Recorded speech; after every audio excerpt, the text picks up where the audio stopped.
Hello, and thank you for joining me for creating accessible documents and presentations.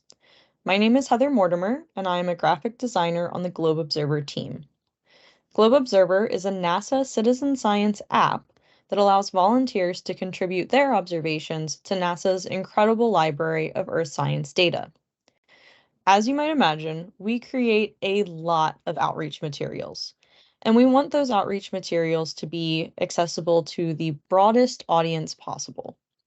Part of my role is to advise other members of our team on best practices in accessibility through trainings like this one, and I recently became a certified professional in accessibility core competencies.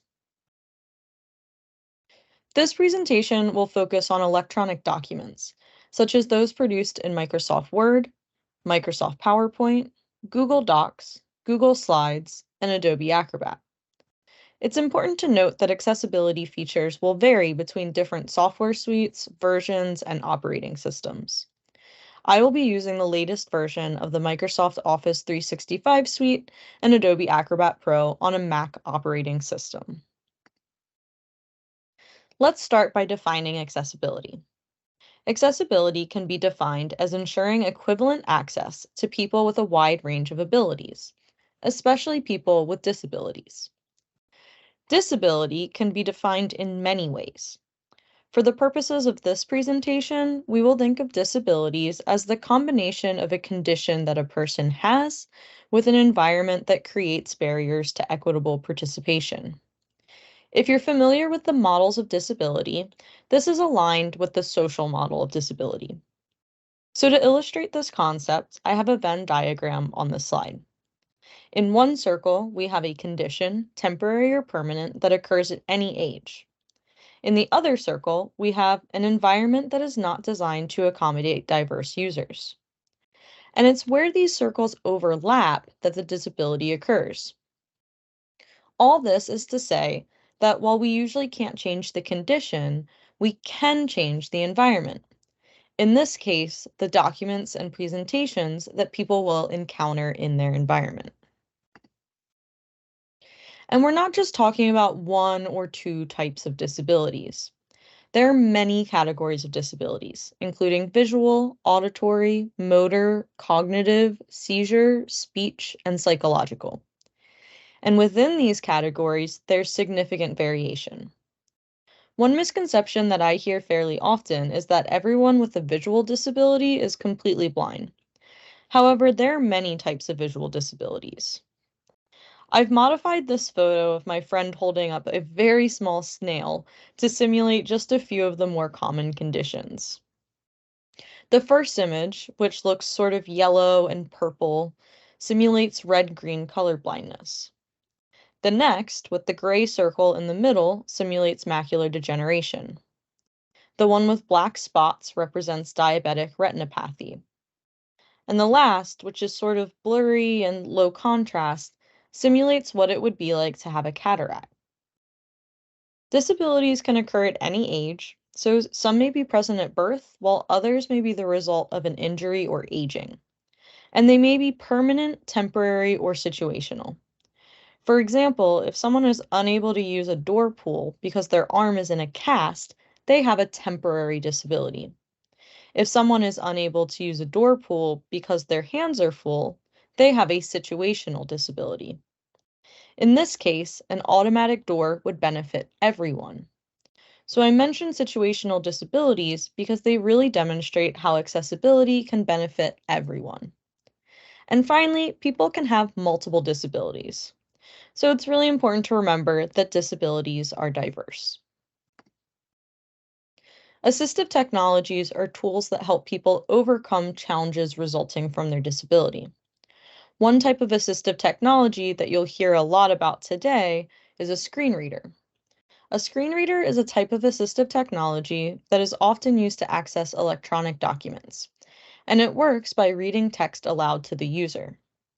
It's important to note that documents are not automatically compatible with assistive technologies, so steps must be taken to ensure accessibility. In this photo from NASA's 50th anniversary lecture series, renowned physicist Stephen Hawking is using several assistive technologies, including a motorized wheelchair, a blink switch, which is a small infrared sensor on his cheek that detects small movements, word prediction software, and a speech synthesizer. Accessibility standards are useful for ensuring that electronic documents are compatible with a wide range of assistive technologies and accommodate users with diverse abilities. Section 508 of the Rehabilitation Act mandates that government information and communications technology, or ICT, must be accessible. In 2017, Section 508 was updated to incorporate WCAG 2.0 by reference. WCAG, or the Web Content Accessibility Guidelines, provides standards for content accessed through the web. There are 3 conformance levels, and Section 508 requires that levels A and AA are met. The standards consist of 4 principles, 12 guidelines, and 61 success criteria, so they're really quite comprehensive. This training is not going to cover all of the success criteria, but we'll focus on some of the most common issues in electronic documents. I've also included some additional best practices that are related to documents and presentations. So here are the topics that we will be covering in this training. They fall into the categories of color and contrast, typography and structure, content, and assistive technology compatibility. Let's start with issues related to color, including color contrast and use of color. Color contrast describes the difference in luminance between colors. There must be sufficient contrast in order for most people to be able to read text. I have examples of high and low contrast on this slide.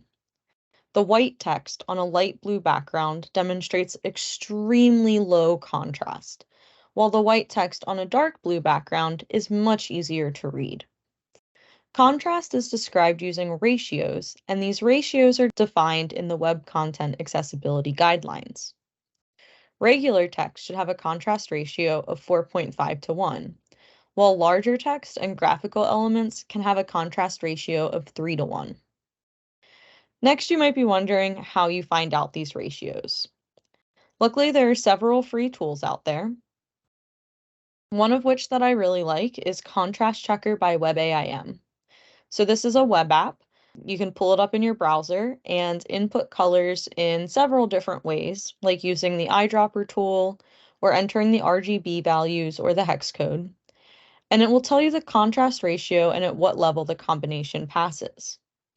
If you need to increase the contrast, you can simply adjust the lightness and then copy and paste the hex code into whatever program you're working in.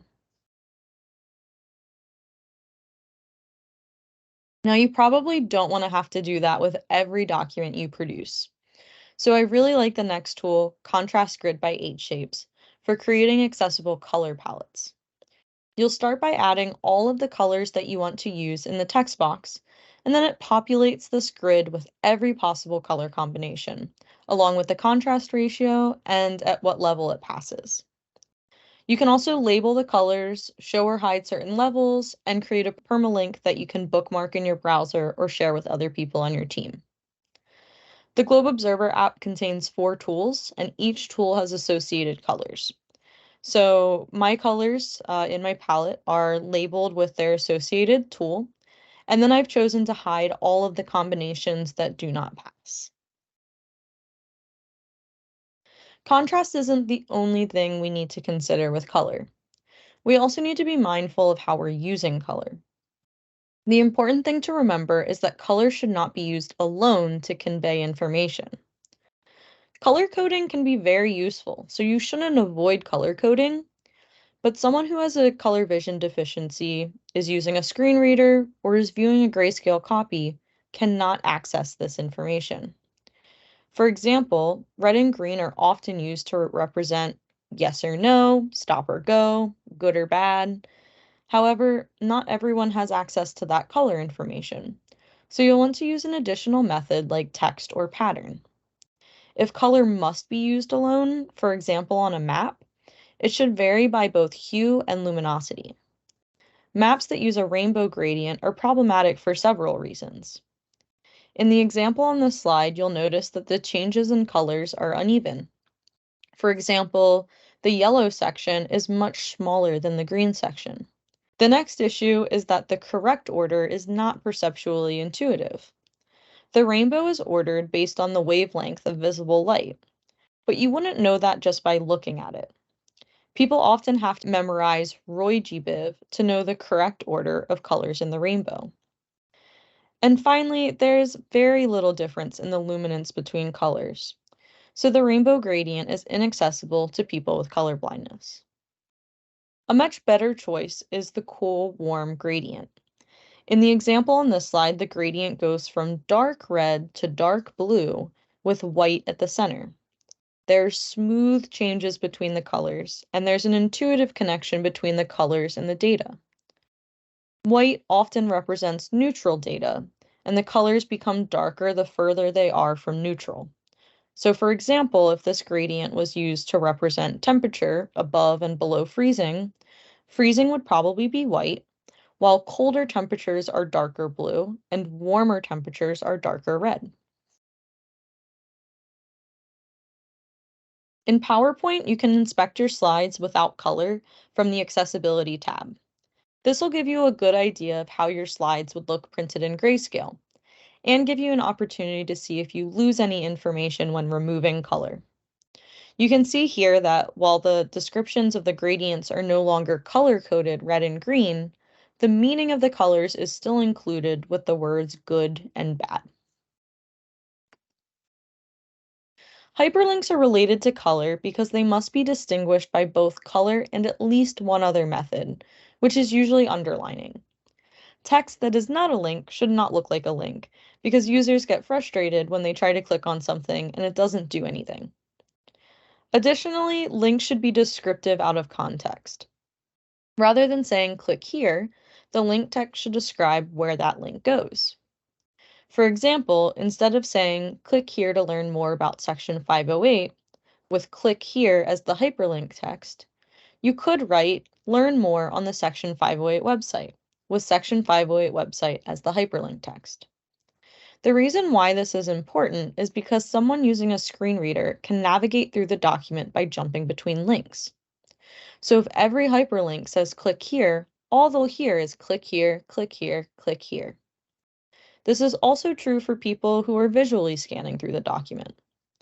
And finally, if a URL is long and contains a lot of non-readable text, you'll want to use a descriptive hyperlink. Otherwise, someone using a screen reader will have to listen to a long string of meaningless characters. So let's move on to typography and structure. When it comes to choosing a font, there are tons of choices out there. But the reality is that you probably shouldn't use most of them. Highly decorative fonts can be very hard to read because the characters are often abstracted and unfamiliar.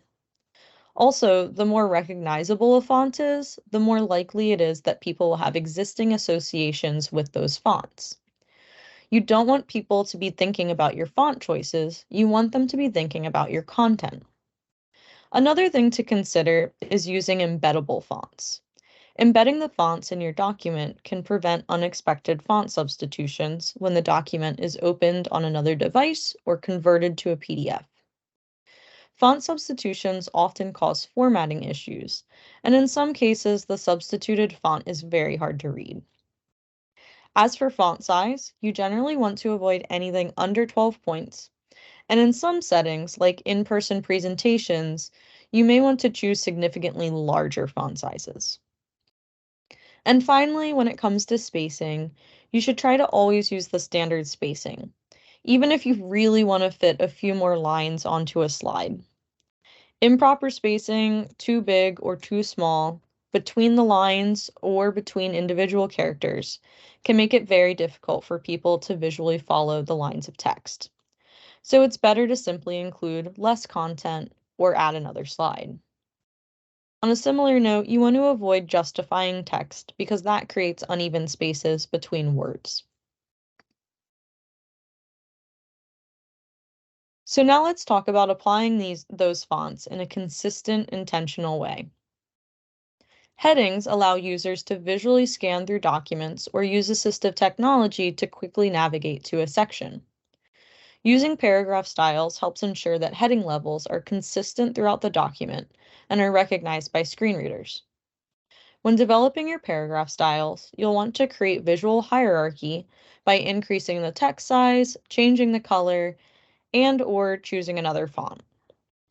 The more difference that you can create between the different levels, the easier it will be for someone to visually scan through your document. In Word, you'll do this in the Styles pane, which I have a screenshot of here. In PowerPoint, paragraph styles can be modified in the Slide Master. You'll also want to ensure that each slide has a unique title. For image-only slides, like some of the screenshots I have in this presentation, you can create hidden titles. It is also important to use the built-in formatting tools so that screen readers correctly interpret the text. So for tables, you'll want to use the table tool rather than using text boxes or tabs to create a table. You'll also want to make sure that there are table headers. For lists, you want to use the bulleted or numbered list tools rather than manually adding hyphens or other symbols at the start of each line. And for columns, you'll want to use the column tool rather than using text boxes or tables to create columns. The table on this slide is an example of a properly formatted table. I used the table tool and added headers, which are also marked as headers in PowerPoint. So someone using a screen reader knows that the cell containing use text boxes to create tables is under the headers for tables and do not. This is an example of use of color as well, because while I did color code this table, that information is also contained in the table headers, which say do and do not. Now let's talk about the actual content that we're adding to our documents, like text and images. Here are just a few recommendations for ensuring that your content is clear and understandable. You'll want to use common words and simple sentences. Use active voice, which is when the subject of the sentence is doing the verb. So instead of saying, the lawn was mowed by Tom, you would say, Tom mowed the lawn. Avoid double negatives. You'll also want to use literal language because idioms and metaphors can be confusing, especially for English language learners and people with learning disabilities. For example, I recently heard someone use the idiom salt of the earth to describe another person. I had never heard that before, and working at NASA, the image that came to my mind was something like this view of the Great Salt Lake from the International Space Station. Literally, salt on the surface of the earth. So I had no idea if it was a good thing or a bad thing to be the salt of the earth. You'll also want to keep text succinct. Adding more information doesn't necessarily mean that people will absorb more information. It might actually make it more difficult for someone to get the point of your presentation or document. And finally, it's helpful to use images and icons to illustrate concepts. Of course, you'll need to ensure that these images are accessible, which we'll talk about next. If you're interested in learning more about creating clear and understandable content, I've included some additional resources at the bottom of the slide. The Web Content Accessibility Guidelines don't contain much guidance on this topic, so W3C created a supplemental document called Making Content Usable for People with Cognitive and Learning Disabilities, which has some great information in it. And then I also really like the Universal Design for Learning Framework and the US Plain Language Guidelines. Like I just mentioned, images are not automatically accessible. Screen readers cannot interpret an image without a written description. This written description is called alternative or alt text. Writing alt text is also great practice for describing what is on your slides when you're presenting. Unlike color contrast, there are no hard and fast rules for writing alternative text. It really is more of an art than a science, and you'll need to consider the purpose, context, and type of image. I'll go over some different types of images on the next few slides. But first, to add alt text in Microsoft Word and PowerPoint, you can simply right-click on the image or open the alt text pane from the Accessibility tab. I have a screenshot of the alt text pane on this slide. One of the most common types of images is an informative image. Informative images represent a concept or information that can be described in one or two sentences. The alternative text for informative images typically includes the purpose or meaning of an image rather than a literal description. So, a very literal description of the image on this slide would be an adult and two children are outside in a grassy area, looking at a watering can. Both children are wearing white shirts. The adult is wearing a blue shirt. One child is holding a phone. There are yellow and white flowers in the lower left. While this is all true, it doesn't really capture the purpose of the image. It would be much more appropriate to write, a family looks for mosquito larvae in a watering can while using the Globe Observer app. In some cases, however, you might want to use a literal description based on the purpose of the image. For example, a photo of a bird in a field guide for identifying birds. Decorative images do not contain any additional information. You'll want to mark these images as decorative. Some examples of decorative images are visual styling, like borders, an image that is already described in a caption or the surrounding text, or a linked image used in addition to a text link.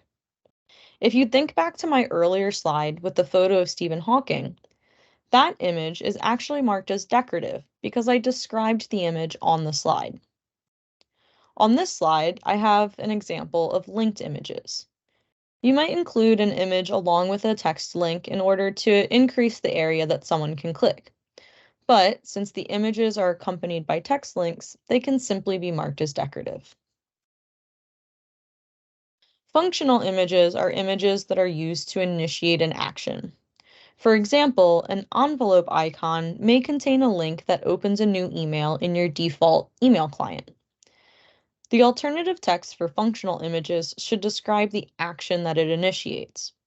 So instead of saying envelope in the alternative text, you'd want to say something like email us.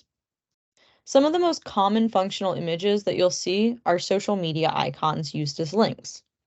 Since there's no text link accompanying the icons, the images should have alternative text describing the destination of the link. For example, Facebook.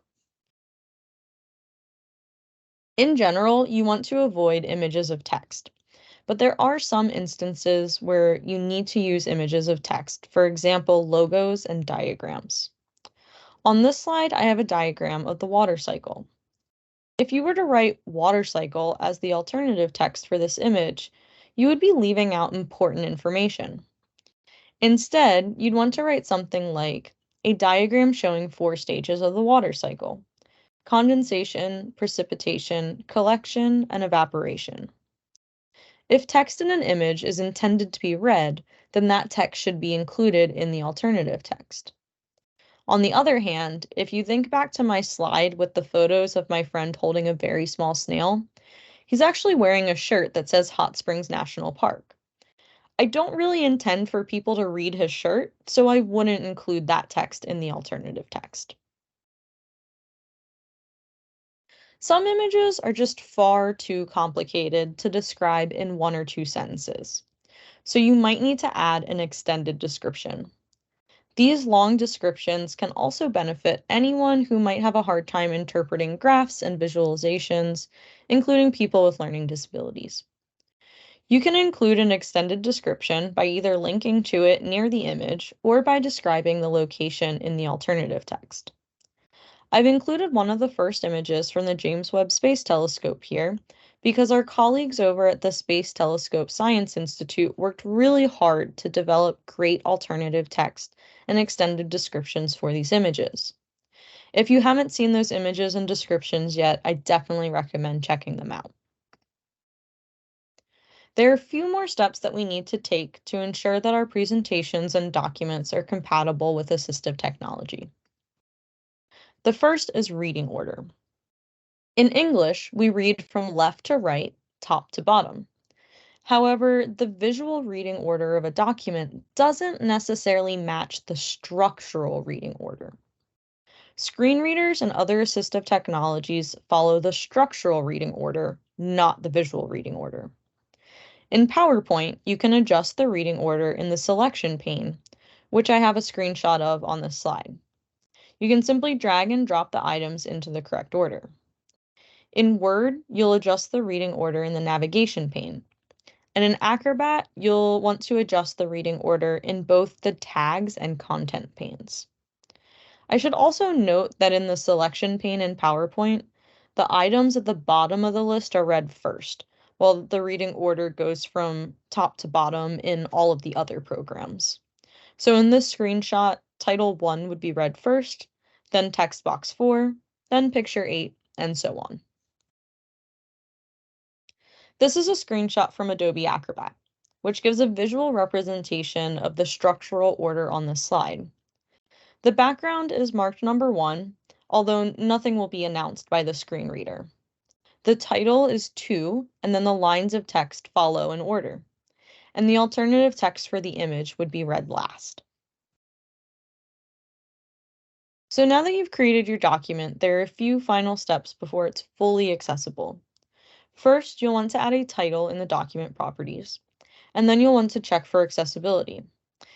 If you're planning on exporting your document as a PDF, it's best to make it as accessible as possible in the source document, as it is often more difficult to add accessibility features in Adobe Acrobat.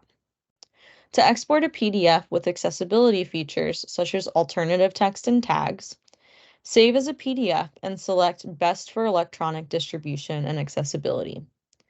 In some cases, this can change your fonts, so you may want to do some tests before committing to a font. You'll need Adobe Acrobat Pro to create fully accessible PDFs. Accessible PDFs are tagged so that screen readers can properly interpret all of the content. In this screenshot of the tags panel in Acrobat, there are tags for things like heading levels, paragraphs, links, and tables. There are several ways to create a tagged PDF. As mentioned before, you can export a tagged PDF from Microsoft Office. This method is easy and accurate, but it can occasionally cause formatting changes. And if you're on a Mac, you'll need to use the PowerPoint web app to export an accessible PDF rather than the program on your computer.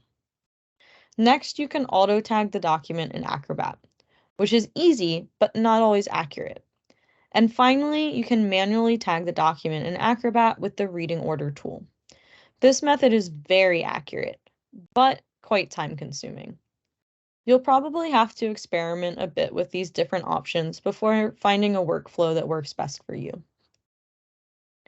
And finally, you'll want to use the built-in accessibility checkers.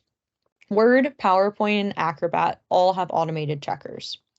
However, you don't want to rely on these tools entirely. Color contrast and reading order will always need to be checked manually. So to wrap up with some final thoughts, you always want to consider accessibility from the start. It is much easier to create an accessible document than it is to remediate an inaccessible document. Next, you can save time by creating templates. For example, you can create an accessible color palette and save your paragraph styles to use in multiple documents, which also helps ensure consistency across your products. And finally, keep learning more.